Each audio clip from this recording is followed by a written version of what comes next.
इंसान अपना भविष्य ग्रह नक्षत्रों में ढूंढता है और अपना अतीत जमीन के नीचे। भविष्य संभावनाओं पर टिका है और अतीत मिल रहे एविडेंसेस पर। सनौली की डिस्कवरी एक कदम और आगे बढ़ती है। एएसआई की टीम को अतीत से जुड़े कुछ और एविडेंसेस मिलते हैं।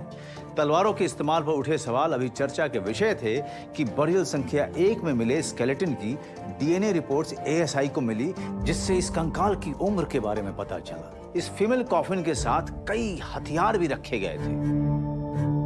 ये सनौली का बरियल नंबर 10 है। ये मोस्ट लाइकली एक फीमेल इंडिविजुअल है। डीएनए एक्सट्रैक्शन जो हुआ है सैंपल्स का, वो इसके एक पेट्रस बोन से हुआ है और यहाँ पे जो टूथ सैंपल्स हैं वहाँ से हुआ है। ये है इसका जो ह्यूमरस बोन और ये रेडियस अल्ना। ये जो हमें दिख रहा है ये बहुत अच्छे कंडीशन में है। इसमें कुछ भी हमें ट्रॉमा या कुछ भी इन्फेक्शंस नहीं दिख रहे हैं, बट ये सैंपल्स हमें जो है फिट दिख रहा है विदाउट एनी डिजीज। ये है इसका फीमर बोन। फीमर बोन से हम जो है हाइट बता सकते हैं, जो कि हमें इससे चल रहा है पता एवरेज हाइट रही होगी। डीएनए जो रिजल्ट्स है वो मार्जिनल है, बट डेटा सफिशिएंट है, जिससे कि हम ये बता सकते हैं कि जो सनौली के जो सैंपल्स मिले हैं उनकी एंसेस्ट्री ग्लोबल लेवल पे क्या है। हमने जब कंपेयर किया जो है इन पॉपुलेशन से, तो हमें जो है ये पता चला कि जो एंसेस्ट्री है वो लोकल है, और जो मॉडर्न डे जो जितने इंडियन पॉपुलेशन है उनकी जो एंसेस्ट्री है वो कहीं ना कहीं इनसे जो है लिंक्ड है। बट जो अभी जो फाइंडिंग है उसमें हमें कोई सेंट्रल एशियन कंपोनेंट्स या यूरोपियन कंपोनेंट्स नहीं मिल रहा है। बरियल्स को जिस तरह से डिजाइन किया गया था उसे देखकर कई ओपिनियंस बनी। ओसीपी, बर्तन, पॉट्स, अनाज, तलवारें, कॉपर चैनल जैसी कुछ चीजें इन बरियल्स में कॉमन थी, और हर बरियल में मिली कुछ चीजें यूनिक भी थी। We got beads initially. These are steatite beads. They come in two forms, like this and this one. This is terracotta bead. We got figurines, terracotta figurines, and part of necklace. Gold के bangles हमको इतने शानदार मिले कि ऐसे gold कभी हड़प्पा में भी नहीं मिले, किसी दूसरी साइट पे नहीं मिले। एक 14 वर्ष की नवयुवती का जो हम उसको बाद में प्रिंसेस कहने लगे थे उस लड़की को, क्योंकि उसके गले में बहुत सारे सेमी प्रीशियस स्टोन और ऑर्नामेंट्स थे, उसके हाथों में गोल्ड के कड़े थे और बहुत सारे ऐसे आभूषण थे जो ये कहते हैं कि वो बड़ी एक रिच लेडी थी। किसी भी खोज में वहां मिली पॉटरीज उस सभ्यता के बारे में बहुत कुछ कहती है। एक तरफ सनौली में मिली पॉटरीज हड़प्पा की सभ्यता से मिलती है, पर रचना और कलाकारी में कई गुना बेहतर दिखती है। फ्लास्क आप देखेंगे बिल्कुल जैसे कंप्यूटर से बनाए हुए हैं। बाउल्स बने, बहुत सुंदर बाउल जिनमें घृत रखा जा सकता है, घी रखा जा सकता है, अमिक्षा है, दही है। उनकी शेप ये बताती है कि हाँ ये इसी चीज के लिए पात्र बने हैं। बरियल नंबर 10 की बात करें तो 2 मिनिएचर पॉट हैं, जिसमें एक फियांस से बना है, दूसरा कॉपर पॉट है। ये एक यूनिक फाइंडिंग है जो और किसी बरियल में हमें नहीं देखने को मिला। Faience is a complex technology. It's a refractory material or a ceramic material, one can say. It was produced from quartz. But looking into the faience manufacture, I definitely feel compared to other late Harappan sites and the Harappan sites, they have evolved a particular kind of edge maybe.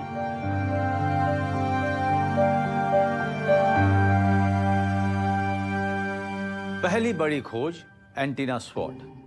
उसके बाद दूसरी बड़ी खोज सामने आई। Burials में shields पाई गई। पहली बार देखकर उन्हें शील्ड माना ही नहीं गया। किसी ने इन्हें ह्यूमन टॉर्सो यानी मानव धड़ माना, तो किसी ने शील्ड। ये एक 8 के आकार का या धर के आकार का एक चीज देख रहे हैं, जिसपे ये एक पैटर्न आपको दिखाई दे रहा है क्रॉस डिजाइन में। हर स्क्वायर के बीच में एक फ्लावर डिजाइन इनले किया गया है। 2005 के फाइंडिंग में भी लगभग 3 ऑब्जेक्ट मिला था, जिसे ये कहा गया कि संभवतः ये सिंबॉलिक बरियल है, जो मानव उत्तल की तरह इसको यूज किया गया। जो 2005 के एक शील्ड था उसको हमने सीटी स्कैन किया, और सीटी स्कैन से जो रिजल्ट्स आए वो बड़े अमेजिंग थे। सीटी स्कैन के बाद ये पता चला कि इसका थिकनेस लगभग 1 इंच का है, और इसके चारों तरफ कॉपर के इनकेसिंग की गई है, और जो लकड़ी लगे हैं वो एक छोटे छोटे पट्टियों में हैं, और हर पट्टी के साथ उसकी नेलिंग की गई है। और उसके टॉप पे जो एंथ्रोपोमॉर्फिक डिजाइन थे, ऐसा लगता था कि दो ग्रुप एक साथ वॉर कर रहे हैं। और अगर आप उस सील्ड की बनावट देखें तो छोटी छोटी जो पट्टियां लगाई गई हैं, अगर सील्ड के ऊपर हिट किया जाएगा तो वो बेंड तो हो जाएगा लेकिन वो टूटेगा नहीं। कंटेम्प्रेरी वर्ल्ड में शील्ड के डिपिक्शंस हमें मिलते हैं, चाहे वो इंडस वैली के सील पे हो या मेसोपोटामिया, इजिप्ट, उसमें भी। लेकिन पहली बार फिजिकल एविडेंस के रूप में हमें सनौली के बरियर में शील्ड मिले हैं, जिससे हम उसके मैन्युफैक्चरिंग टेक्निक को भी समझ पाए, उसके यूजेस को भी समझ पाए हैं। इंटरेस्टिंगली दो तरह के शील्ड हमको दिखाई देते हैं, एक जिसमें स्टेटाइट के इनले हैं, डेकोरेशंस किए गए हैं, दूसरा जिसमें कॉपर के डेकोरेशंस किए गए हैं। कॉपर का जो बहुतायत में यूज किया गया है वो मेल बरियल के साथ है, और स्टेटाइट का जो बहुतायत में यूज किया गया है वो शायद फीमेल बरियल के साथ। बरियल्स के डिजाइन को समझने के बाद एक्सपर्ट्स की जद्दोजहद ये रही कि वो शील्ड, वो तलवारें सिर्फ कलाकारी के लिए थे या किसी युद्ध के लिए। अगर हम पूरे फाइंडिंग को कॉन्टेक्स्ट में देखें, 5 बरियल में वेपन्स और वेपन से रिलेटेड चीज़ों का मिलना, तो ये निश्चित रूप से सारी चीज़ें एक ऐसे क्लास का है जो इसको यूज कर रही थी। इनकी उन्नत कलाकारी को देखकर इनके कौशल का तो हमें पता चला, पर इनका इस्तेमाल सिर्फ कला को लेकर नहीं था। तो क्या ये हथियार युद्ध के लिए बने थे? तो इनसे जुड़े लोग योद्धा भी थे।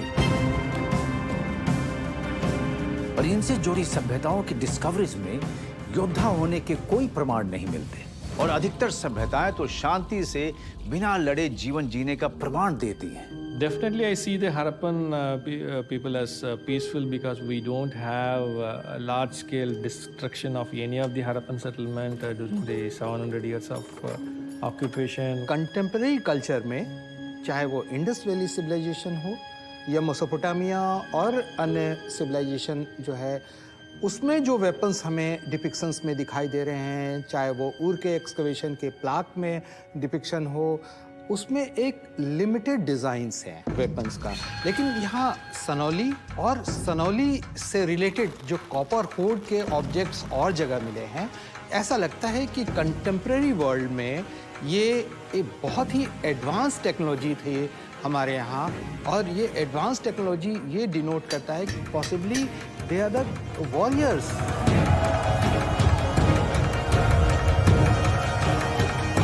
सनौली की पर्सनैलिटी और जो आइडेंटिफिकेशन है वो इतना स्ट्रॉन्ग है इसकी एंटिक्विटी की वजह से कि ये रिसर्च का फ्यूचर में एक बहुत बड़ा मुद्दा बनेगा लोगों के लिए। ये एक एलीट वॉरियर्स हैं जिनके साथ इतनी एडवांस क्राफ्टमैनशिप की चीज़ें बरीड की गई हैं। जो पहले के एक्सप्रेशन में भी है, वहाँ बहुत सारी मिलिट्री वाली सोर्स मिली थी, गिटागर मिले थे। जो दिखाई दे रहा है तो वॉरियर क्लैन लगते हैं। एक बरियल तो हमको ऐसा मिला है कि लगता है कि उसकी डेथ कहीं और हुई।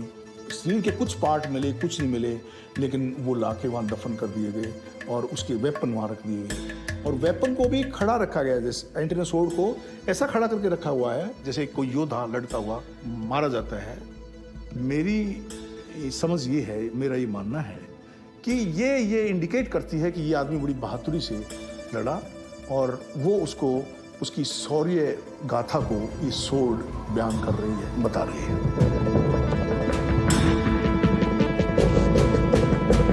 पुरुषों की योद्धा होने की मान्यता तो विवादित है ही। सभी एक्सपर्ट्स उनके होने ना होने की बात करते हैं, कोई उन बातों की पुष्टि नहीं करता। पर उन सवालों का क्या जो फीमेल बरियल्स में मिले हथियारों से उठे हैं?